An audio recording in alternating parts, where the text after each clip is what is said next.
How we doing, guys? My name is Liam Edwards, and it's been a while since I last done one of these videos. I think the last one I did was when I was an extra in 1917.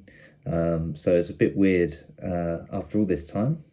Now doing a new video, still about being an extra, but a different film, a different movie, different genre. It's about the upcoming Napoleon biopic that has been made by the legendary director Sir Ridley Scott, starring Joaquin Phoenix as Napoleon and Vanessa Kirby as Josephine. And I was very lucky back in 2022, early 2022, to be a part of it as a supporting artist, as an extra. Playing both a French and British soldier. It was an incredible experience. I had so much fun working on the film. And I'm just going to talk to you a bit about the whole experience, starting from the very beginning to actually being at the premiere just only a couple of days ago in London, the UK premiere for Napoleon. So let's go back to the beginning. So it came to the point of a UK extra agency contacted myself and said about this Ridley Scott film. No one really knew anything about it, but there would be a 2-week boot camp and an audition for this boot camp. Now that's very rare, especially with extras, unless you're really going for specific roles or they want a certain look. Then you might get that, but for something like this, it's very rare. So basically, we turned up. It was in Hounslow, off the top of my head, just near Heathrow Airport in London, and it was like on this old kind of military base. I think it was where Florence Nightingale apparently did her nursing teachings, where she got her qualifications to become a nurse, etc. So there's a bit of history about this place, and it was an old military barracks, and I think we were the last people to ever use it before. I think Hounslow Council, I don't know if they turned it into housing or whatever, but before its functional use got taken away. So yeah, we were the final people to use it for any reason. And it consisted of 2 weeks of hardcore boot camp. It was led by Paul Biddus, who is a military advisor. I've worked with him a few times. He was on Jurassic World when I did that, 1917, and a Jason Statham film called The Beekeeper. So he's been in the film industry. He was ex-military, so we kind of learned a lot through him, and I've worked with him a few times in the past. And yeah, it was basically day one was standing to attention, learning to march. It was learning how they used the cannons back in the Napoleonic War time, and obviously the firing of the muskets. And obviously the firing of the muskets consisted of actually you had to pass essentially how to load one, come to attention, fire, and bring it back. And obviously it wasn't actually shooting anything out real, it was all just gunpowder, but obviously it had the explosion at the front end of the musket. So we had to learn how to use that. And luckily, I had a bit of kind of naval drill because I'm part of the University Royal Naval Unit in Oxford. So marching wasn't so bad, but it was the fitness levels were quite intense. You had to do a boot camp audition just to get to the next phase, and that was like lots of running and then press ups, then firing and up again. You had to do it like time and time again. And I was doing it with a lot of friends that I've worked with in the industry beforehand. And then it went on to firing the muskets. Literally at one point I had blood running down my hand, because the shrapnel, when you pull it back, it kind of creates a flint and can be a bit sharp, and it cut my hand. I was like, why is my hand so wet? And I realised there was blood on my musket. And I went to the paramedic and they kind of wrapped it up, and then I looked behind me and there was 15 to 20 other guys with the same problem. So you knew this wasn't just going to be a bit of a walk in the park kind of job. And then past that, did the 2 weeks, had great memories through that. I worked with a lot of the guys on Masters of the Air, which comes out on Apple TV next January. So it was with very familiar faces, and we had a real good laugh. It was, quite the experience. So we got through that, and then it was into filming. So we got dressed up, and I had this like French kind of military uniform, and I had this massive wig as well, long curly hair, which is it's quite painful. I've never had a wig in a production before, so they kind of like basically get like hair clips and flatten it as much as they can, then prop the wig on, and then kind of clip that all in. But it kind of pulls back on your hair. It's quite, especially when you've got long shooting days, it gives you a bit of a headache. So we did the boot camp, did the fitting, and I was a French soldier in the beginning. So when we did the Battle of Austerlitz, if I say that correctly, so that's basically when Napoleon is taking on the Prussian army. I'm probably going to get historically inaccurate at some point along the line. Someone's probably going to trip me up, but I believe it was the Prussians they were fighting, and basically we basically were in Bourne Wood for this scene. It was in Surrey. It was actually the same hill we were filming on was where they did the opening shot of Gladiator. So the scene with Russell Crowe. So it was kind of a bit of a throwback to that actually. And then we were filming there.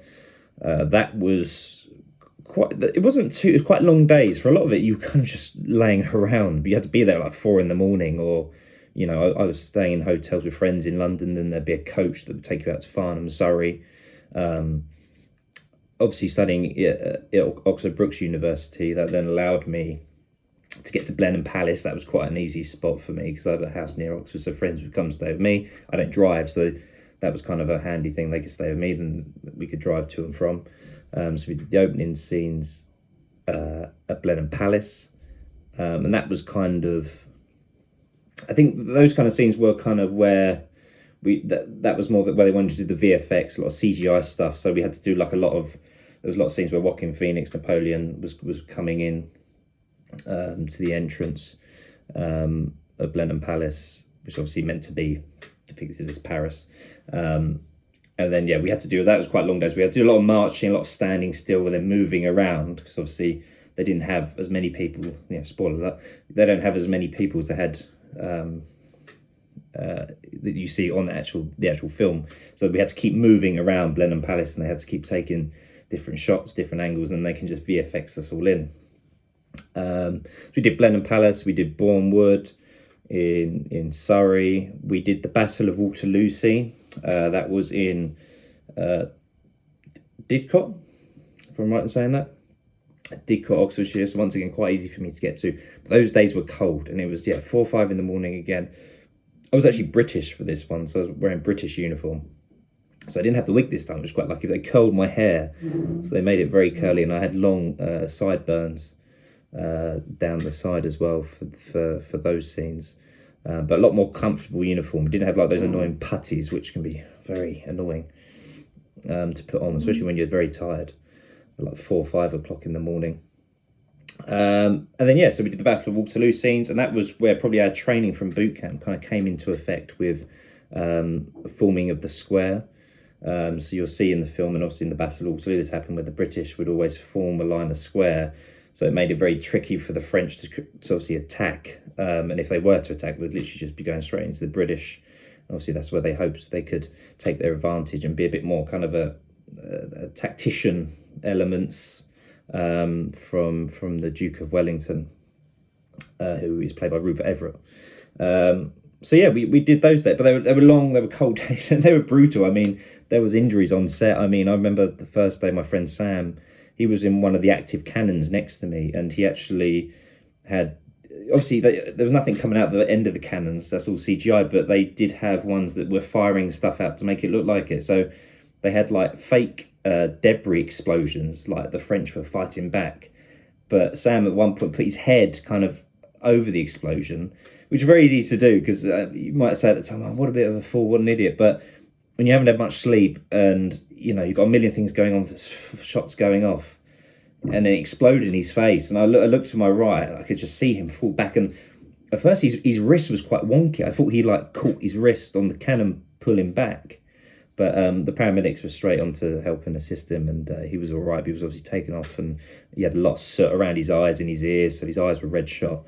So not a pleasant experience. And yeah, that was quite common. A lot of stunties got injured. I think a chap lost his tooth when we were doing the Battle of Waterloo scenes. I think a stunty apparently broke his leg. It wasn't an easy thing to film, but it was great fun. You know, you're in the mix of a Ridley Scott film, and I think the adrenaline and the boot camp and everything. You know this is going to be a film that's going to go down in the history books. And just to say you played a small, fragment in that is something to cherish. So yeah, and you're doing it alongside your friends as well. You've been going through this process since the very beginning. So we filmed there, and then we also filmed at Abingdon Airfield. That was kind of weirdly the trickiest of scenes. There wasn't so much active work on my side because I was then French again. We were kind of defending. I think this was from the Austrians this time. If I get it historically inaccurate, I apologise.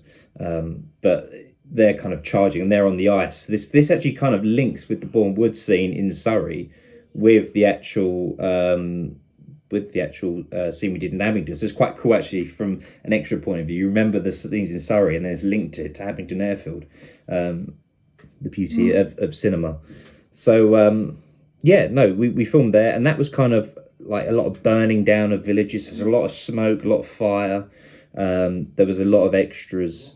Obviously kind of that was quite tiring. I think it's kind of the back end of it as well. So yeah, there's a lot of fire, flame, smoke, fake snow. Not particularly nice to be breathing in. But yeah, no, it was enjoyable, and that's where I was actually behind one of the scenes, which I think you see in the trailers when there's a horse. One of the soldiers jumps over on the horse and he slits the throat of one of the Frenchmen. That was very cool to watch because it's literally just two guys behind camera who have to pull the rope at the time that the soldier goes to attack. So that was quite an interesting spectacle to see, and I was just kind of chilling behind the camera. You see it in the trailer and the film eventually. That was great, and yeah, obviously the film as well was brilliant. I was very lucky to go to the UK premiere thanks to my friend Kieran the other day and see Joaquin up close and Ridley and all the kind of actors that have roles in it. Maybe not so big in the public eye, but had a very important role in the film. Ben Miles, one of the actors, he's been in Hijacked. It's good to speak with him. He's a really good actor. And Paul Rees as well, who was in Saltburn, another film I was lucky enough to be an extra on in Oxford. And he actually said to us, he just got back from LA about 3 hours ago. He's a bit jet lagged, and he's done the LA premiere of Saltburn, and he's back now for the UK premiere of Napoleon, which after the whole strike thing is probably a bit of a weird thing for actors being in so much work. But it was a brilliant experience. I know I tried to shorten that down as much as I could, and hopefully I explained it well enough. Just give you a bit of an insight into how the film was kind of made. It was an incredible experience. You had to give a lot. It was physically demanding. It was very tiring. But like I said, I've seen the film the other day, and it was a spectacle. I mean, the battle scenes are incredible. I think there's going to be a 4-hour release for the actual film on Apple TV because it's going to go on Apple afterwards. I think the film's about 2 hours 40. But I think it works well. There's a good amount of dialogue. The battle scenes work really well. So I think people will enjoy it. And I had a brilliant time being part of it. I think you see me in the Battle of Waterloo when we filmed the square. I think I'm on like the bottom row. It might have to be a bit of a Paul's job. But brilliant film. I think everyone who was part of it should be really proud of themselves. It wasn't an easy feat to do. Obviously we had really good military advisors helping us, learn the basics of firing muskets, the marching, charging, forming square. It wasn't easy, but we did it, and the film will be out on the 22nd of November, so I believe that's next Wednesday when I upload this. 22nd November 2023, and I think you guys will enjoy it. And of course, as always, I'd love to hear your thoughts, and let me know in the comment section below what you think of it when the film comes out. And I guess I'll do more of these. I think the 1917 one I did about 3 or 4 years ago. It got like 20,000 views. I literally just looked back at it for the first time in in ages. No beard, probably a bit slimmer as well. That's university for you. But no, I had a really good time doing that. So yeah, that's all from me. Yeah, if you've got any other questions about the film or specific questions, obviously my history knowledge could always be a bit better, so I'm sure there'll be a few of those in the comment section as well. But yeah, it was great fun to be part of and really enjoyed it. So right, that's all from me, and yeah, cheers guys, see you later.